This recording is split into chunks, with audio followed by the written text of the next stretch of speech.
On est bien là, non? Non mais regardez-moi ça. Sérieusement, ça fait pas du bien un petit peu de nature pendant le confinement? Eh bah salut les héros, c'est Hiro et on se retrouve aujourd'hui pour une petite vidéo qui me tenait à cœur. Je voulais faire cette petite vidéo puisque cette année ça a été les 35 ans de Zelda. Alors pas de Zelda en elle-même, mais bien de la licence The Legend of Zelda. Et pour l'instant Nintendo a rien fait de vraiment cool autour de ça. Ça a été un petit peu mis de côté, mis à part un remaster avec un petit filtre HD pour l'épisode Skyward Sword qui était sorti sur Wii. Mais à part ça, rien de nouveau et c'est vraiment dommage puisque Zelda pour moi c'est une licence, une de mes licences préférées. Elle respire l'aventure, l'épique. Il y a ce côté avec les musiques qui font que dès que je les entends, ça y est, c'est terminé, il faut que je joue à un jeu Zelda. Donc vraiment j'ai trouvé ça dommage que ce soit un peu skip. Alors forcément il y avait Mario, il y a le coronavirus, il y a tous ces trucs là, donc peut-être que ça va juste être reporté et qu'ils feront ça en fin d'année. En attendant, je suis là pour faire aujourd'hui une petite vidéo, un petit top de mes 5 jeux Zelda préférés. Alors bien entendu, ce top, c'est le mien, donc forcément, je pense qu'il y a très peu de chances que vous ayez le même, et puis forcément, ce top-là a beaucoup changé. Si vous m'aviez demandé le même top il y a une dizaine d'années, ça n'aurait pas été du tout le même, mais voilà, ça change, donc peut-être que d'ici quelques années, je vous referai un top de mes jeux Zelda préférés et que ça aura changé d'ici là. En attendant, je vais utiliser le mot subjectif, puisque c'est vraiment mon top, et n'hésitez pas, vous, à me dire en commentaire quels sont vos jeux Zelda préférés et pourquoi. En attendant, c'est la petite mission du jour, donc je vous balance le générique et puis on se retrouve juste après.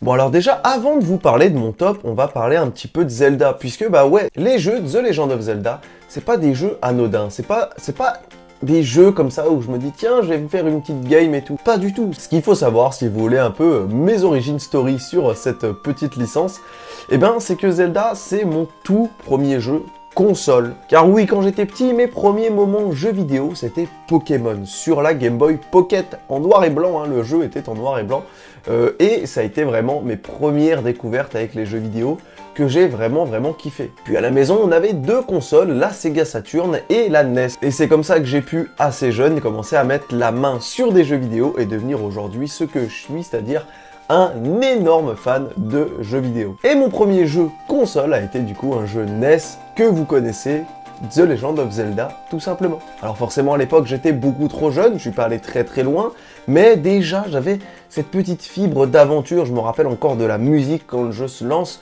on n'a pas vraiment d'explication, on est lancé comme ça dans l'aventure, et puis il faut trouver, se balader, chercher pour savoir où aller, et puis on rencontre le fameux sage qui nous donne l'épée, avec la fameuse phrase « It's dangerous to go alone », je crois quelque chose du genre, c'est dangereux d'y aller seul, et donc qui nous donne une épée, et donc là c'est parti, on part, Pour moi à l'époque, c'est vrai que ce jeu, il respirait l'aventure, il respirait le...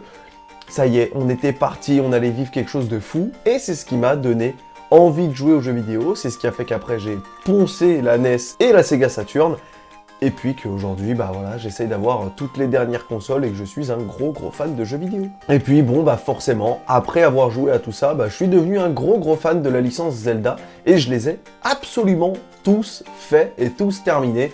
Jusqu'à là, très récemment, le Breath of the Wild. Alors du coup, pour ce qui est de mon top, on va commencer avec le numéro 5. Je les ai mis quand même dans un ordre qui représente un petit peu mon ordre de préférence.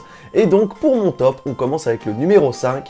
The Legend of Zelda Spirit Tracks. Alors The Legend of Zelda Spirit Tracks, c'est le jeu d'action-aventure sur DS. Je sais pas si vous avez pu le faire et si vous vous en souvenez. Il est sorti chez nous le 11 décembre 2009 et il s'agit du 15e jeu de la franchise The Legend of Zelda. Ça sera d'ailleurs le dernier qui sortira sur DS puisqu'on avait eu quelques jeux, notamment Phantom Hourglass. D'ailleurs Spirit Tracks veut être la suite directe du jeu Phantom Hourglass qui lui-même était la suite techniquement du jeu The Legend of Zelda Wind Waker. Ce qui était original dans le jeu, c'est qu'on joue Link, mais qu'il est conducteur de train. Et c'est vrai que ça peut paraître risible, mais ça faisait un moment qu'on avait l'habitude d'un Link qui se balade à cheval ou même en bateau. Et c'est vrai que d'un coup, le délire tout autour des trains, pour moi, c'est quelque chose qui m'a marqué. On sera tout le long du jeu accompagné du spectre de la princesse Zelda, qui du coup, au début du jeu, s'est fait séparer son âme de son corps. Et le but du jeu, ça sera de traverser tout Hyrule. Avec du coup cette espèce de locomotive à vapeur, avec pour but, bien entendu, de retrouver le corps de Zelda, qui a été séparé par un démon appelé Kimado. Puisque oui, même si dans celui-là on retrouve des petites têtes qu'on avait déjà vues, notamment certains membres de l'équipage pirate qu'il y avait dans Wind Waker, et le boss final, le méchant principal, c'est pas du tout Ganon, c'est pas du tout Ganondorf ou Ganon, vous dites comme vous voulez encore une fois, mais Kimado, et c'est vrai que ça donne forcément un truc totalement différent, et j'avais vraiment kiffé, surtout la fin, avec cette espèce de combat, je vous en dirai pas plus pour ceux qui veulent faire le jeu, mais forcément lié au train, etc. On avait aussi des sages qu'il fallait retrouver, qui avaient des notes de musique. Je me rappelle, moi, les musiques de Zelda. À chaque fois, c'est vraiment ça qui fait que je m'accroche, que je m'attache à un jeu Zelda. Et vraiment, l'ambiance de jeu fait que c'est mon numéro 5 dans ce classement. Allez, pour ce qui est du numéro 4, c'est un jeu qui va ressortir. Là, j'en ai parlé en remaster. Vous le savez, c'est The Legend of Zelda Skyward Sword. Bon alors, The Legend of Zelda Skyward Sword, ou en français, la légende de l'épée céleste, il est sorti donc juste après The Legend of Zelda Spirit Tracks, si mes souvenirs sont bons, et donc c'est le 16e opus de la série The Legend of Zelda. Il avait été annoncé à l'E3 2009, puis il est sorti le 18 novembre 2011, soit 2 ans après son annonce. Alors à l'époque, ce qui était aussi intéressant, c'était que pour jouer au jeu, il fallait acheter le Wii Motion Plus, puisque c'est le premier jeu Zelda qui prenait les axes diagonales en compte, et pour pouvoir du coup avoir cette sensation de précision, ils ont inventé tout simplement le Wii Motion Plus. Alors c'était assez embêtant pour ceux qui ne l'avaient pas, moi c'est vrai qu'au départ je ne l'avais pas, mais il était vendu en bundle avec le jeu pour, à l'époque, donc le jeu, la manette et le Wii Motion Plus pour une 50aine d'euros je crois. Je tiens à préciser que le remaster va sortir sans manette et sans rien pour 60 euros, donc le remaster est plus cher que le jeu de l'époque avec une manette, mais bon, on n'est pas là pour critiquer, on va continuer doucement. Alors le jeu en lui-même, pour ceux qui ne le savaient pas, c'est les origines de The Legend of Zelda. On a les origines de Ganon, de Zelda et de Link, et ce jeu-là, du coup, prend place dans le ciel, dans la petite ville de Célesbourg. On a du coup toutes les références de ce qui va devenir plus tard les signes importants de The Legend of Zelda, notamment les célestriers qui sont les espèces d'oiseaux qu'on peut chevaucher pour se balader d'île céleste en île céleste, qui du coup deviendra l'emblème du bouclier forcément assez caractéristique de Link, et aussi les origines de sa tenue verte. Le jeu prenait en compte 3 zones sous les nuages. On avait la forêt de Firon, le volcan d'Ordine et le désert de l'Anel. Bon, je vais pas vous en dire plus sur le jeu forcément, puisque il va bientôt ressortir, donc pour les personnes qui n'ont pas eu l'occasion de le faire, ça serait quand même bête de vous spoiler, et si vous avez l'intention de le faire, vous inquiétez pas, c'est un jeu excellent. Alors oui, il est 4e dans ma liste, puisque clairement c'est loin d'être le meilleur Zelda ever, mais pour moi, entre l'ambiance, le fait que ce soit forcément les origines de toute l'histoire de Zelda, ça me conforte encore dans ce truc où pour moi le jeu est incroyable. Ça me conforte forcément dans le fait qu'il a sa place dans mon top, puisque à l'époque, je me rappelle avoir vraiment passé un moment de ouf dessus, même si en termes de jeu, etc., il a beaucoup de défauts. D'ailleurs, petit tips, je pense peut-être que vous êtes déjà au courant, mais le thème principal de Zelda Skyward Sword, c'est la berceuse de Zelda, mais mise à l'envers, forcément retravaillée en mode orchestral, mais si vous mettez la musique de Zelda Skyward Sword, le thème principal, à l'envers, vous entendrez la berceuse de Zelda d'Ocarina of Time. Et sans transition, puisqu'on parle d'Ocarina of Time, on parle de mon 3e jeu préféré, puisque oui, dans mon top 3, le numéro 3, c'est The Legend of Zelda Ocarina of Time. Et là, ça y est, je vous vois tous péter un câble derrière votre écran. Pourquoi il n'est pas premier? Pourquoi c'est pas le premier? Parce que malheureusement, pour moi, il y a 2 autres épisodes qui sont au-dessus, à mon sens, de Zelda Ocarina of Time, mais Ocarina of Time est forcément dans mon top 3, puisque pour moi, c'est un incontournable. Alors très clairement, au départ, j'ai failli ne pas le mettre dans le top, puisque pour moi, il était un peu hors du top, hors du truc, puisque il fait partie de ces jeux où on dit directement tiens, t'as un Zelda préféré? Ocarina of Time. Même si la personne n'a jamais joué un Zelda de sa vie, Ocarina of Time, ça sera son préféré.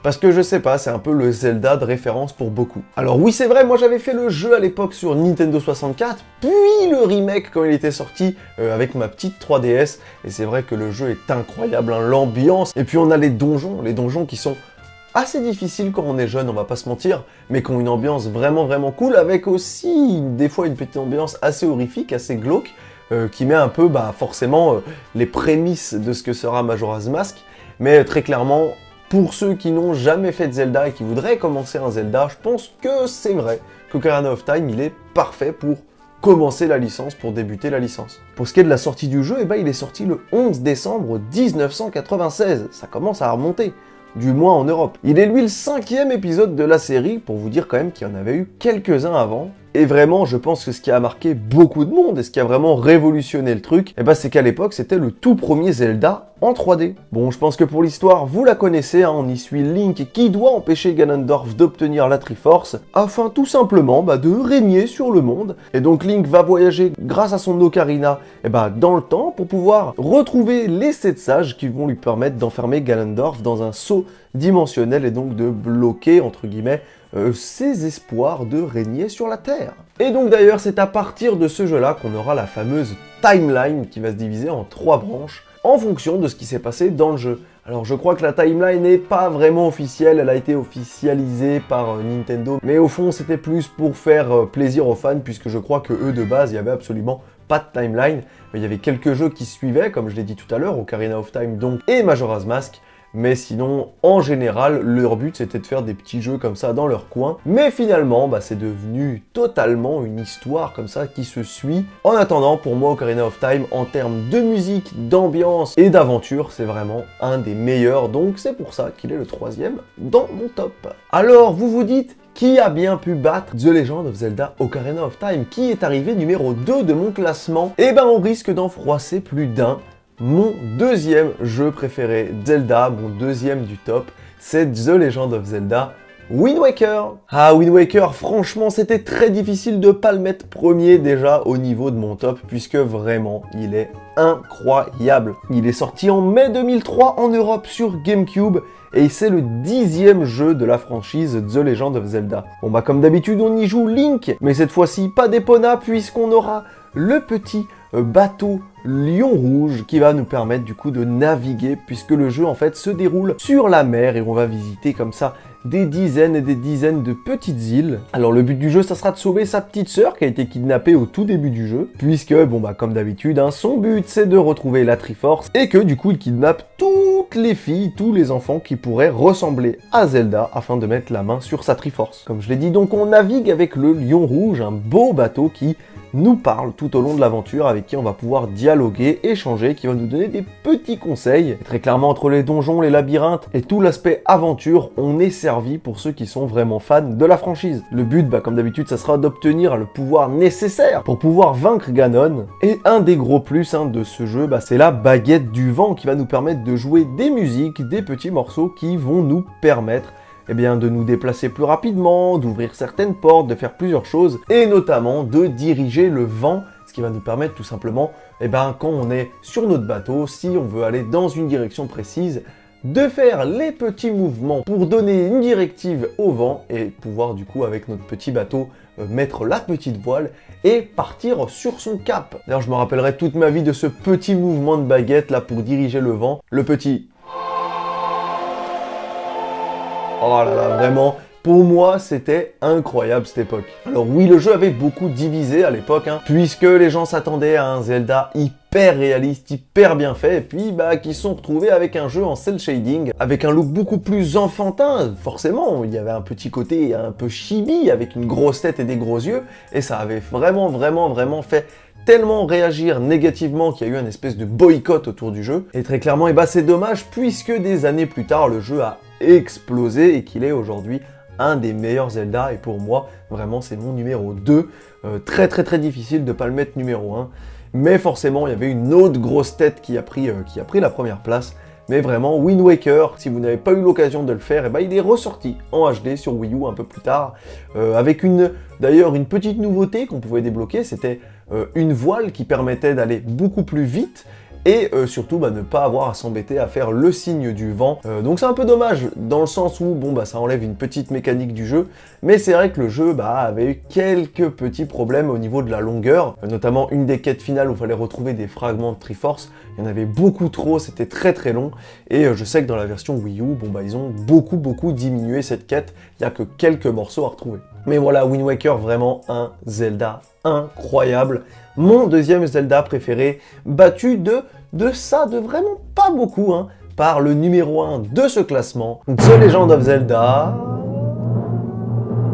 Twilight Princess. Alors oui, là encore une fois, je sais qu'il va y avoir des déçus, puisque le jeu, eh ben, il y a deux camps. Il y a ceux qui adorent le jeu, qui encensent le jeu, et ceux qui le détruisent, qui le détestent. Et ben bon, bah moi, comme vous pouvez le voir, hein, je fais partie des gens qui adorent ce jeu. Alors comme je tiens à le préciser, comme je l'ai dit au début de la vidéo, déjà dans un premier temps, c'est mon classement, hein, donc forcément je sais que vous n'aurez pas le même.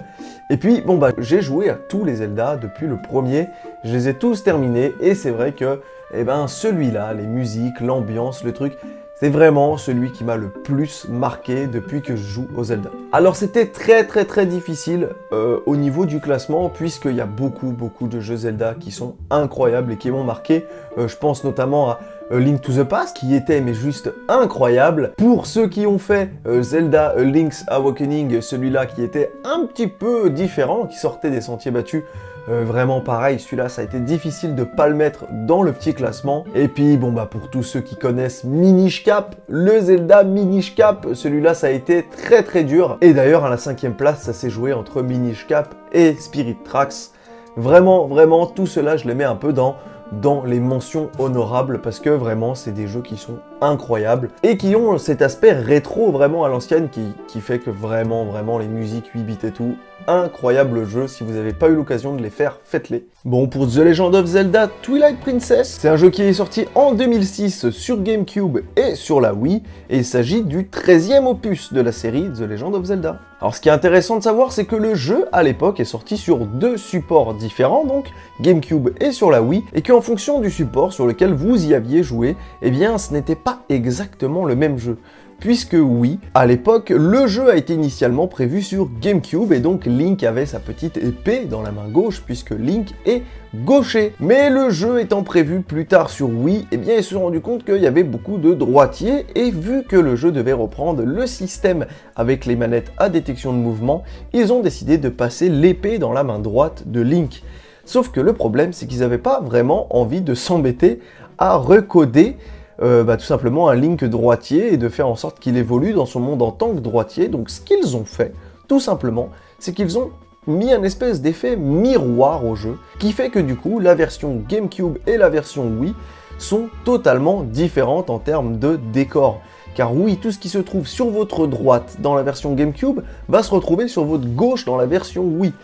Et très clairement, ça peut être assez perturbant pour ceux qui passeraient d'un jeu à l'autre. D'ailleurs, le jeu est ressorti beaucoup plus tard sur la Wii U, le Zelda Twilight Princess HD. Et ce qui était intéressant, c'est que c'était du coup, à ce moment-là, un remake HD du jeu GameCube. Et moi, je fais partie de ceux qui ont eu le jeu sur la Wii. Et très clairement, c'était grave perturbant, puisque je connaissais le jeu par cœur sur la Wii, mais que, du coup, c'était une version miroir, et donc j'ai dû redécouvrir l'intégralité du jeu. Et je me rappelle qu'au tout début, ça m'a fait bizarre dans la ville de départ, qui est la ville de Toal, où d'habitude toute la ville se trouvait sur ma gauche, je crois, et que là d'un coup, paf, tout a été inversé. Donc c'était assez perturbant, mais c'est assez cool de pouvoir du coup redécouvrir un jeu comme ça. Bon, très clairement, ce Legend of Zelda, à l'époque, il avait été encensé par la critique, hein, incroyable.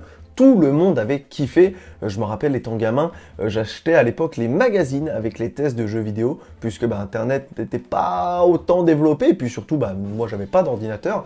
Donc j'achetais mes petits magazines, et à l'époque, il avait eu 19 sur 20 ou 20 sur 20, et clairement, pour moi, c'était mérité. J'ai vraiment passé des moments incroyables sur le jeu. Je m'en rappelle encore des musiques. Vraiment, les musiques sont oufissimes. D'ailleurs, petite fun fact, quelques années plus tard, il y a le jeu Super Smash Bros Brawl qui est sorti sur Wii, enfin quelques années, peut-être quelques mois, et dans le jeu, on avait Link de Twilight Princess, avec du coup des maps de Twilight Princess et des musiques de Twilight Princess.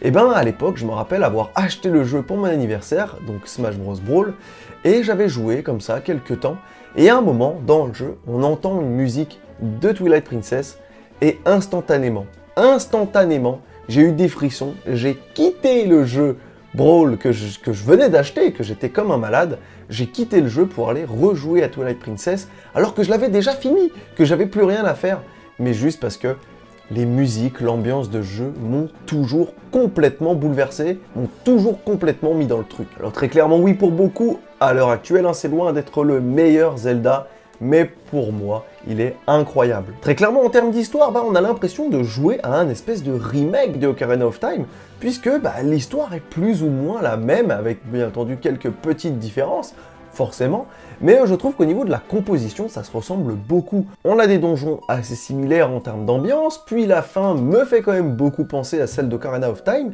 et puis c'est un peu le même déroulé de l'histoire, donc très clairement, pour moi, c'était une version améliorée d'Ocarina of Time. Et puis forcément, le délire tout autour du Link qui peut se transformer en loup, le monde du crépuscule, tout ça faisait qu'il y avait une ambiance à la fois hyper cool et à la fois un peu lugubre. Et pour moi, c'était réussi à 100%. Et je me rappelle encore une fois, le gros effet waouh de l'époque. C'est sûr qu'aujourd'hui, ça peut vous paraître totalement banal et pas ouf, mais je me souviendrai toute ma vie. On a un moment où on peut faire la course contre des Yétis, une course dans la neige. Donc on monte sur une espèce de petite plateforme de glace qui fait un snowboard, et on dévale comme ça une piste de ski, et à un moment, on est comme ça dans une descente, et on voit au loin la fin du parcours, avec l'espèce de villa, de château comme ça, du Yéti au loin, le décor.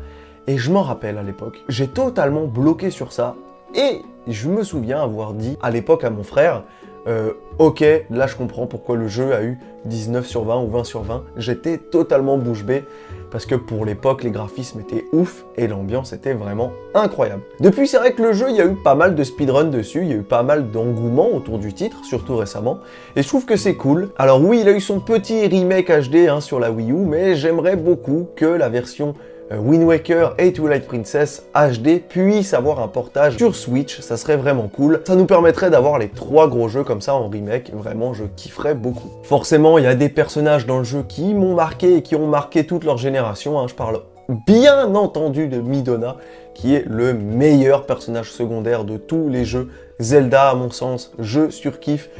Son côté espiègle, vénère et tout, où vraiment tout le long du jeu on est son espèce de soumis, elle nous défonce, mais on apprend plus tard des petites révélations sur elle, et pour moi vraiment ça fait partie des trucs du jeu où on se dit ok, c'est incroyable. Franchement, il y aurait beaucoup de trucs à dire, et peut-être qu'un jour je ferai une vidéo dédiée à ce Zelda, mais on va s'arrêter là puisque la vidéo est bien assez longue comme ça.